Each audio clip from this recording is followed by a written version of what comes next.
রাবণের যুদ্ধ হয়েছিল, কি তাই তো মা? তা রাম রাবণের যুদ্ধ কেন হয়েছিল?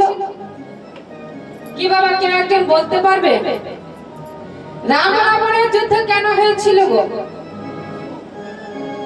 না অনেকে বলে, অনেক কীর্তনীয় বলে যে যেদিন প্রভু রামচন্দ্র ত্রেতা যুগে গিয়েছিলেন 14 বছরের জন্য বনবাসে যখন গিয়েছিলেন, তখন এক রাবণ রাজা সীতা দেবীকে হরণ করে নিয়ে যায়।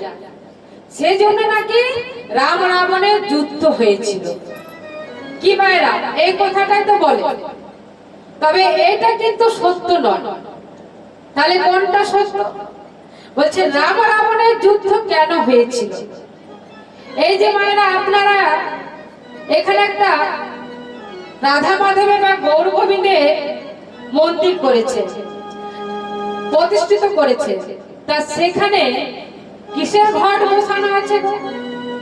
কিসের ঘট মা? একটা ঘট বসানো আছে, দেখবে। এই ঘটটা কে জানে? এই ঘটটা হচ্ছে আমাদের মা যোগ মায়া।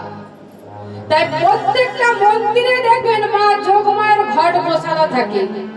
রাধা গোবিন্দের মন্দিরে বলুন আর গৌর গোবিন্দের মন্দিরে বলুন, কেন বসানো থাকে? না বলছে যখন রাম রাবণের বাবা যুদ্ধ হয়েছিল, অনেকে বলে নাকি রামের বউকে নাকি রাবণ রাজা হরণ করে নিয়ে গিয়েছিল বলে রাম রাবণের যুদ্ধ হয়েছিল।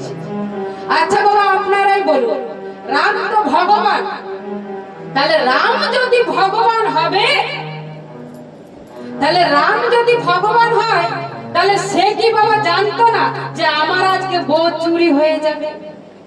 তাহলে যখন সে জানতো, তবু কেন তার বউ চুরি হলো? আর যেদিন মা একটা সোনার হরিণ চলে যাচ্ছে, তা সীতা দেবী প্রভু রামচন্দ্রকে বলছে, প্রভু ওই যে সোনার হরিণটা চলে যাচ্ছে না, ওই সোনার হরিণটা ধরে এনে দাও। প্রভু রামচন্দ্র তো ভগবান, সে কি জানতো না যে সোনার হরিণ হয় না, এটা কোনো মায়াবিনী রাক্ষস? তাহলে তবুও কেন ওই সোনার হরিণটা ধরতে গেল? রাম রাবণের যুদ্ধ হয়েছিল মা দুটি কারণ নিয়ে। সেই দুটি কারণ কি মা? না প্রথম কারণ হচ্ছে যেদিন সীতা দেবীকে রাবণ রাজা হরণ করে নিয়ে যায়, সে রাবণ রাজা কি রূপ ধরেছিল মা? কি রূপ ধরেছিল গো? সাধু রূপ। এটা ছিল মা প্রভুর রাগ। বলছে হে রাবণ রাজা, এই জগতে এত রূপ থাকতে তুমি অন্য রূপ ধরলে না, তুমি সাধু রূপ ধারণ করে সীতা দেবীকে হরণ করে নিয়ে গেল। তুমি সাধু রূপ ধারণ করে সীতা দেবীকে হরণ করে নিয়ে গেলে, সাধুদের নামে কলঙ্ক রটালে। এটাই ছিল মা প্রভুর রাগ। সেই জন্য রাম রাবণের যুদ্ধ হয়েছিল। আর দ্বিতীয় কারণ কি মা? না যেদিন সীতা দেবী বলছে, প্রভু ওই যে সোনার হরিণটা চলে যাচ্ছে না, ওই সোনার হরিণটা ধরে এনে দাও। প্রভু রামচন্দ্র কিন্তু জানতো বাবা যে সোনার হরিণ হয় না, তবুও সোনার হরিণটা ধরতে গেল কেন মা?